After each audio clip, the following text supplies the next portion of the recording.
Le gouvernement a annoncé ce mercredi la suspension des activités des partis politiques sur toute l'étendue du territoire national. Une décision certes attendue par la classe politique, mais qui soulève l'interrogation majeure des contestations populaires. Au centre du Mali, une crise humanitaire silencieuse s'aggrave. Dans un rapport publié ce 7 mai, l'OCHA tire la sonnette d'alarme. Les régions de Ségou et San, déjà durement touchées par les inondations de 2024, subissent désormais les conséquences du gel des financements américains. Dans le deuxième épisode de notre série de la semaine, nous plongeons dans le flou juridique qui entoure le quotidien des aides ménagères à Bamako. Que dit la loi malienne sur leurs droits? On en saura davantage dans un instant. Nous sommes le 8 mai 2025, ravis de vous retrouver pour ce 1945. Bonsoir à tous, bienvenue aux informations. Pour des raisons d'ordre public, le gouvernement a annoncé la suspension ce mercredi des activités des partis politiques sur l'ensemble du territoire national. Une décision à laquelle les partis politiques s'attendaient. Mais la question demeure, cette contestation populaire va-t-elle réellement s'arrêter ou pas? Smaïla Fane nous donne d'amples informations. Moins d'une semaine après le déclenchement d'un mouvement de contestation inédit et à des jours d'un grand rassemblement prévu ce vendredi sur la place de l'Indépendance, le gouvernement a annoncé la suspension des activités politiques dans tout le pays. Un coup dur pour les organisateurs qui avaient appelé les Maliens à s'opposer au projet de dissolution des partis. La contestation populaire qui avait commencé est le signe qu'il y a comme, je ne dirais pas une rupture entre les populations et le pouvoir, mais c'est le signe quand même qu'il y a un gros malaise, quoi. Parce que, comme je le disais, même les autorités pour lesquelles les populations votent, au bout de 5 ans, il y a comme une sorte d'usure du pouvoir. C'est pour cela qu'on renouvelle les mandats, pour demander aux gens, est-ce qu'après ces 5 ans-là, est-ce que vous faites toujours confiance à... Maintenant, la décision de suspendre c'est une réponse. Est-ce que c'est la bonne réponse? Je ne suis pas sûr. Moi, je pense que dans un pays comme le Mali, qui a 30 ans et quelques de démocratie, malgré les imperfections, on n'est pas les seuls, hein, malgré les imperfections, l'un des piliers de la démocratie, c'est le dialogue, quoi. Il faut que les gens acceptent de s'asseoir, acceptent d'échanger pour avoir les meilleures voies possibles. Est-ce que tout s'arrête? Je ne suis pas sûr. Une décision que les partis politiques avaient anticipée. Certains responsables avaient même confié que si le meeting venait à être interdit, des plans B et C étaient déjà envisagés. La décision du gouvernement était prévisible. Maintenant, qu'est-ce que les associations politiques et les partis politiques envisagent comme plan B ou comme plan C? Franchement, je n'en sais pas. Mais en fonction des différents communiqués, ils disent qu'ils vont saisir la justice. Bon, on connaît la justice, hein, ce qu'elle peut faire ou ce qu'elle ne peut pas faire maintenant. Oui, je pense qu'ils vont observer la décision du gouvernement, ne pas aller dans un bras de fer. Mais je suis persuadé que souterrainement, ils vont pas croiser les bras. Voilà, ils ont décidé d'investir les régions. Les régions sont moins sensibles que la capitale. Ils ont décidé de prendre un certain nombre d'actions pour approcher les populations. Oui, les jours à venir, on va voir exactement ce que cela va donner, quoi. Dans un communiqué publié ce jeudi 8 mai, les partis contestataires rejettent catégoriquement la décision de suspension de leur activité prise par décret qu'ils jugent totalement illégale. Ils annoncent avoir entamé immédiatement une procédure judiciaire en urgence pour en obtenir l'annulation. Les régions de Ségou et San ont été particulièrement affectées par les inondations de 2024. Depuis janvier 2025, la situation humanitaire s'est fortement dégradée à cause du gel des financements du gouvernement américain, avec la mise en veille des activités de plusieurs ONG nationales et internationales dans les deux régions, selon un rapport de l'OCHA publié ce 7 mai 2025. Djeneba Samaki. Le Mali continue de faire face à une crise humanitaire complexe et multiforme, principalement due au conflit, à l'insécurité et au choc climatique. En 2025, 6,4 millions de personnes, soit 28% de la population, avaient besoin d'une aide humanitaire. Les besoins les plus criants se concentrent dans le nord et le centre du Mali, selon les rapports de OCHA. Dans les régions de Ségou et de San, la dégradation de la situation sécuritaire dans les communes situées dans l'interfleuve des cercles de Massina et San continue d'entraver l'accès des humanitaires aux populations touchées par la crise et les inondations de 2024.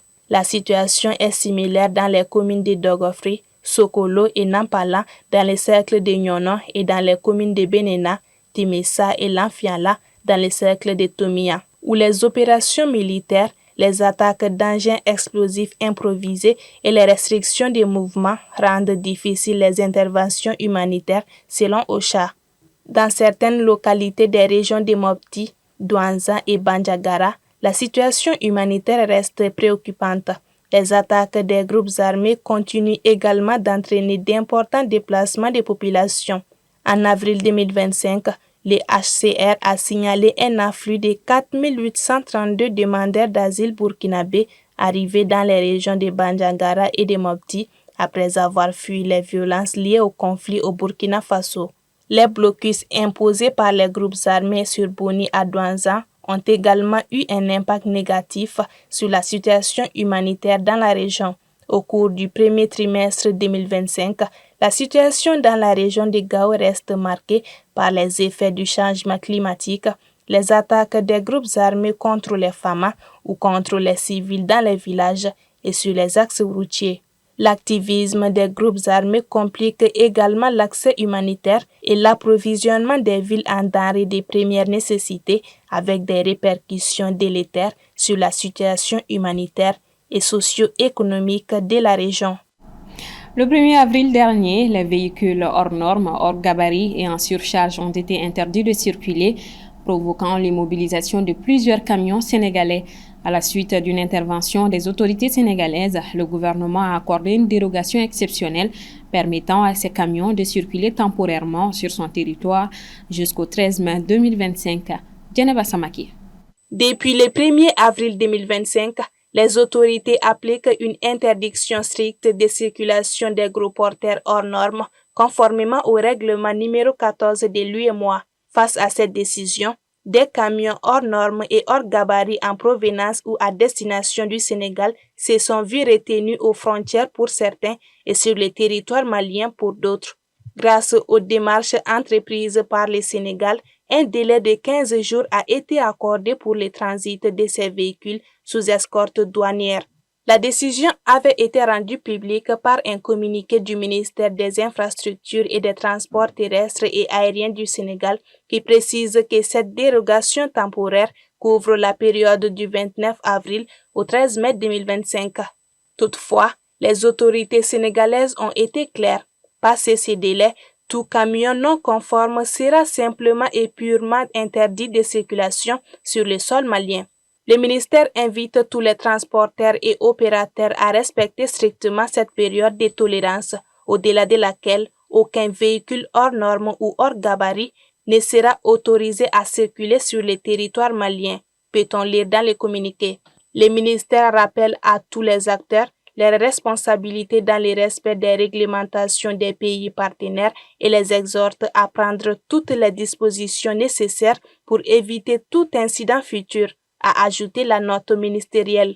Il appelle donc les transporteurs, logisticiens et opérateurs économiques à prendre toutes les dispositions nécessaires pour se conformer aux exigences réglementaires du Mali partenaire afin d'éviter toute entrave à leurs activités commerciales futures. Notre série de la semaine se poursuit avec le deuxième épisode consacré aux droits des aides ménagères, ou plutôt à l'absence de droits concrets dans bien de cas. La loi malienne prévoit des protections pour toute personne d'ailleurs, mais sur le terrain, elles sont rarement appliquées.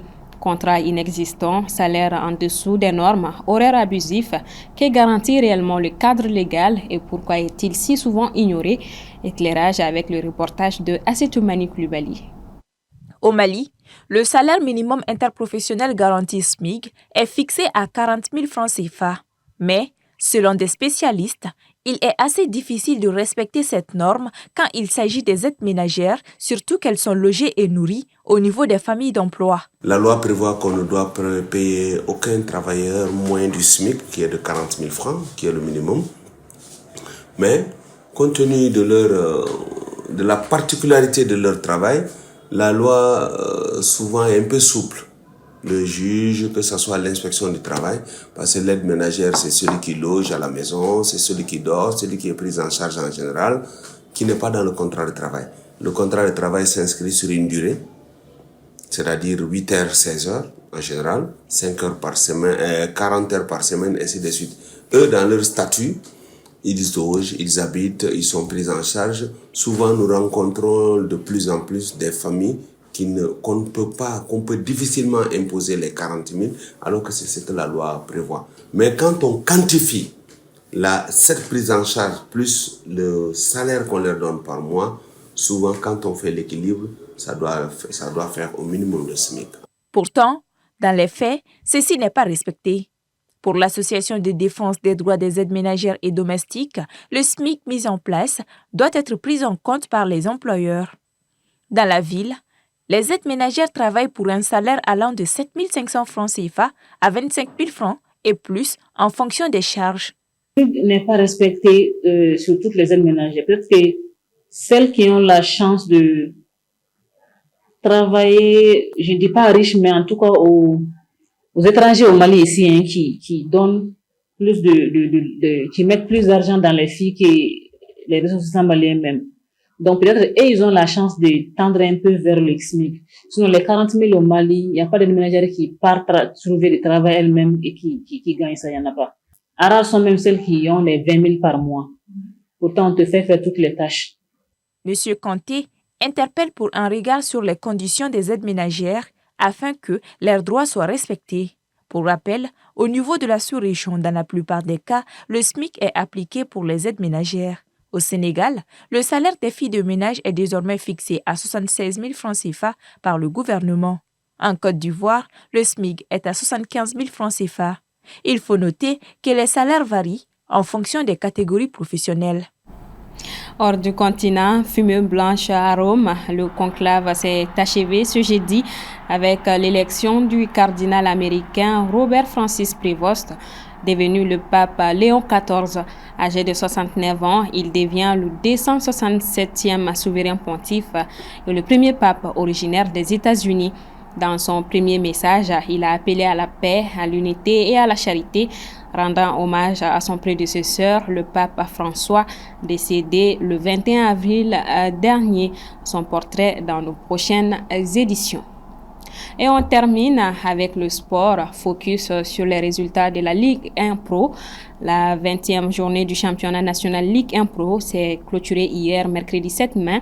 Dans les rencontres, la victoire du Stade malien sur les 11 créateurs sur un score de 1-0 et celle du Djoliba AC sur l'ESCO 2-0. Avec cette victoire, le Stade malien consolide sa place à la tête du classement avec 46 points, suivi du Djoliba AC avec 40 points.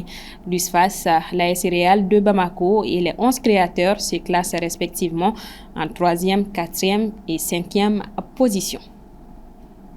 Et c'est avec cette note sportive que se referme ce 1945. Merci à vous de l'avoir suivi. Bonsoir à tous et à demain.